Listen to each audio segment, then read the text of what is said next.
Climate change. We've all heard about it, but do you truly know the consequences of this? Well, water changes. We all use water for our daily tasks, but what are the consequences of this change? How does it happen? What does it mean for you?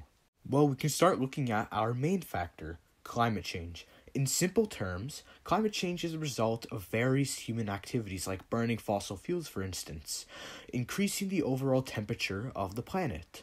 Well, it may seem simple on paper, but no, it's not as simple as climate change equals water changes. Now let's start with how we know that there is a problem. Well, it's very apparent that the ever-increasing temperature is a driving factor for the rising sea levels. But how can we observe this change? Let's use an example. We can head to North Carolina, where we can find Ocean Isle Beach, a small town along the coast, and reportedly, the water level has risen 7.6 centimeters since the early 1980s. And this isn't happening in just one concentrated area. Across the world, we can see many communities be subjugated to floods and heavy rainfall. Now, what exactly causes this problem? How can we fix it? Well, as mentioned earlier before, a big factor is the melting polar ice caps.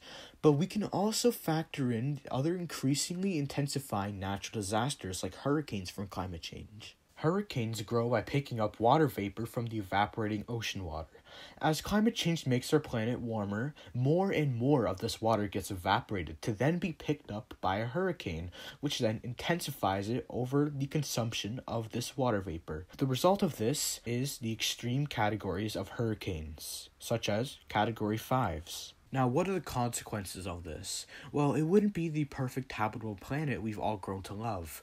We would see an increase in ocean temperatures and level, loss of dry land, loss of infrastructure, mass migration from coastal areas, contamination in groundwater, the icy animal habitats. Now, climate change has a variety of different factors that cause it, but collectively, as a society, we are able to slow it down. Ways as a species we can reduce the effects of greenhouse gases are government interference with laws, switching to more clean energy production like wind or solar, protect habitats, ocean preservation, better agricultural practices, etc. Now, although you can't help write a new law, you and your community are able to help out too. You can do the classic reduce, reuse, recycle and lower the amount of things in our landfills, ride a bike or walk instead of public transport, join any community cleanups or pick up trash in general, and reduce plastic use.